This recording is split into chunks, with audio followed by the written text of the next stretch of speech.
students, welcome. Today we will start chapter 11 of your science subject. Chapter 11 name is force and pressure. Half chapter is about force and half chapter is about pressure. Today we will start chapter part 1 force. First topic is what is force,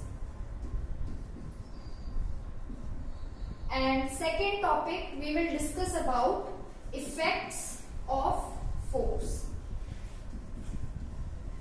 So firstly we will start what is force. Force की definition है any kind of pull or any kind of push on any object is called force.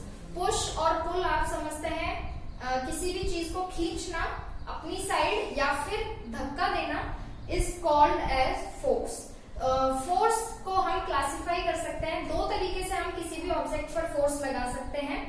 एक, हम जिस object पर force लगा रहे हैं उससे डायरेक्टली कांटेक्ट में उसे या डायरेक्टली धक्का देकर या उससे डायरेक्ट कांटेक्ट करके उसे खींचकर. इसके बाद फोर्स हम दो दूसरे तरीके से भी लगा सकते हैं. अगर हम बीच में एनी मीडिएटर रखते हैं किसी दूसरे ऑब्जेक्ट की हेल्प से फर्स्ट ऑब्जेक्ट को पुश करना या पुल करना, तो वो भी हम आगे पढ़ेंगे. फर्स्ट डेफिनेशन लिखेंगे हम व्हाट इज फोर्स. तो इसकी डेफिनेशन इसका आंसर होगा एनी काइंड ऑफ पुश और पुल ऑन एनी ऑब्जेक्ट, किसी भी ऑब्जेक्ट पर इज नोन एज फोर्स. तो ये है फोर्स की डेफिनेशन. इसके बाद हम बात करेंगे फोर्स की यूनिट होती है यूनिट ऑफ फोर्स. आप सभी को पता है कि हम किसी भी मास को किलोग्राम में डिनोट करते हैं, तो किलोग्राम मास की यूनिट होती है. Similarly unit of force Newton होती है. न्यूटन साइंटिस्ट थे जिन्होंने ये फोर्स की यूनिट हमें दी थी. इस वजह से यूनिट ऑफ फोर्स न्यूटन होता है. इसका सिंबल जैसे हम किलोग्राम को केजी में लिखते हैं, सिमिलरली हम न्यूटन को एन से डिनोट करते हैं. इसके बाद फोर्स का फॉर्मूला भी होता है. सबसे पहले फोर्स को हम एफ से डिनोट करते हैं. फोर्स का फॉर्मूला होता है एम इंटू ए. एम होता है मास, आप सभी को पता है. ए होता है एक्सीलरेशन, जो आप हायर क्लासेस में पढ़ेंगे इसके बारे में. इस आपकी क्लास में है what is force, any kind of push और pull any object is called as force, is known as force, और यूनिट है फोर्स की Newton. Now second topic is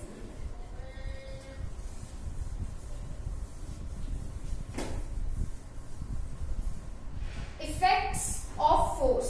किसी भी ऑब्जेक्ट पर जब हम फोर्स लगाएंगे तो उस पर क्या इफेक्ट हो सकता है फोर्स का, इसके बारे में हम इस चैप्टर में पढ़ेंगे आज. फर्स्ट इफेक्ट जो होगा किसी भी ऑब्जेक्ट पर फोर्स लगाने का, वो होगा हम किसी भी ऑब्जेक्ट को मूव कर सकते हैं और स्टॉप, किसी भी ऑब्जेक्ट को उसकी जगह पर रोक सकते हैं या उस जगह से डिस्प्लेस कर सकते हैं, मूव कर सकते हैं. मूव और stop any object from its place. कोई भी बॉक्स अगर मान लीजिए किसी जगह पर रखा है और रेस्ट में है, रेस्ट मीन उसमें कोई भी मूवमेंट नहीं है, वो इसी जगह पर रखा हुआ है, उस पर चारों तरफ से कोई भी फोर्स नहीं है. अगर हम उस पर किसी भी डायरेक्शन में फोर्स लगाते हैं तो वो अपनी जगह से मूव करेगा. तो जो मूवमेंट है उसकी वजह क्या है, उसका रीजन होगा फोर्स जो आपने लगाया है. आप जिस डायरेक्शन में फोर्स लगाएंगे उस ऑब्जेक्ट पर, वो उसी डायरेक्शन में मूव करेगा. और सेकंड है स्टॉप. सिमिलरली अगर कोई भी ऑब्जेक्ट जैसे कोई भी बॉल है वो मूवमेंट कर रही है किसी भी फोर्स की वजह से, तो अगर आप जिस फोर्स से वो मूवमेंट कर रही है, जिस डायरेक्शन में मूवमेंट कर रही है, अगर आप उसके अपोजिट डायरेक्शन में कोई फोर्स लगाते हैं तो वो बॉल वहीं के वहीं आप उसको स्टॉप कर सकते हैं। तो फर्स्ट इफेक्ट होगा फोर्स का, जो ऑब्जेक्ट रेस्ट में है आप उसको मूव कर सकते हैं, और जो ऑब्जेक्ट मूवमेंट में है आप उसको स्टॉप कर सकते हैं। सेकेंड जो इसका इफेक्ट होगा वो होगा इंक्रीज और डिक्रीज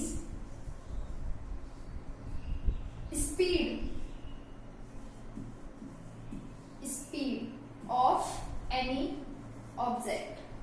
आप किसी भी ऑब्जेक्ट की जो स्पीड है, अगर वो मूवमेंट में है, देन आप अगर उस पर और फोर्स लगाएंगे, जिस फोर्स से वो मूवमेंट कर रहा है, अगर आप उस फोर्स को और बढ़ा देंगे, देन स्पीड होगी वो इंक्रीज होगी, बढ़ जाएगी और डबल स्पीड से वो मूवमेंट करेगा।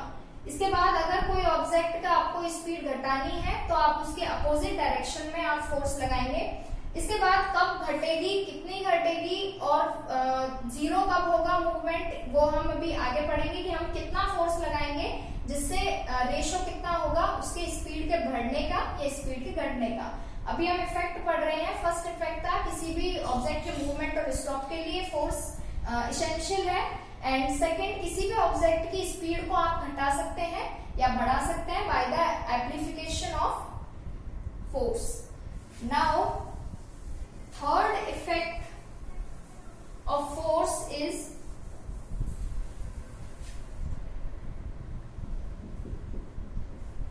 change the direction of any object। आप किसी भी ऑब्जेक्ट का जो मूवमेंट है आप उसकी डायरेक्शन चेंज कर सकते हैं by the application of force. Main जैसे हम समझते हैं, यहाँ एक बॉक्स रखा हुआ है,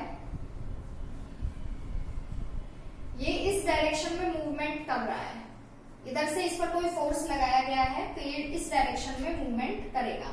इसके बाद अगर आप इसमें अपोजिट डायरेक्शन में इधर से कोई फोर्स अप्लाई करते हैं और इससे ज्यादा फोर्स अप्लाई करेंगे तो ये बॉक्स इस डायरेक्शन में ना मूवमेंट कर इस डायरेक्शन में आएगा, अपोजिट डायरेक्शन में। तो आप फोर्स अप्लाई करके इस आपने बॉक्स की डायरेक्शन चेंज की है, तो हम फोर्स का इफेक्ट थर्ड है कि हम किसी भी ऑब्जेक्ट की डायरेक्शन चेंज कर सकते हैं। सिमिलरली अगर ये ऑब्जेक्ट है, कोई भी बॉक्स है, अगर इस साइड मूवमेंट कर रहा है और अगर आप इसमें नीचे से कोई फोर्स अप्लाई करते हैं तो ये इस साइड भी मूवमेंट होगा और सिमिलरली इसका मूवमेंट अपवर्ड डायरेक्शन में भी होगा क्योंकि आप इसमें ऊपर की तरफ फोर्स लगा रहे हैं।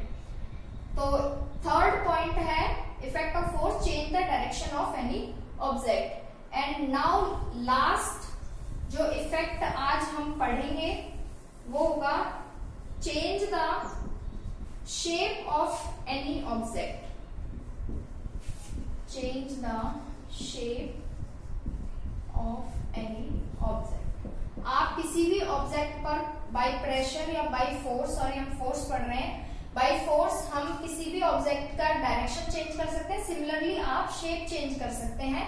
लाइक अगर कोई रबर की बॉल है तो अगर आप उसको अपनी हैंड्स की हेल्प से या पाम की हेल्प से अगर आप उसको प्रेशराइज करेंगे या फिर आप किसी भी ऑब्जेक्ट पर, जैसे मान लीजिए आयरन का कोई ऑब्जेक्ट है और अगर आप हैमर से उस पर फोर्स लगाते हैं तो आप उसका शेप चेंज कर सकते हैं। तो यहाँ हमने 4 इफेक्ट पढ़े हैं फोर्स के। फर्स्ट इज मूवमेंट और stop of any object. Second, increasing और decreasing the speed.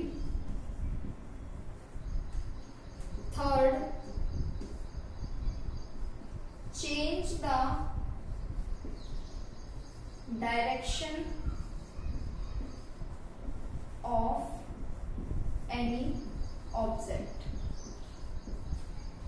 And last, change the shape of any object.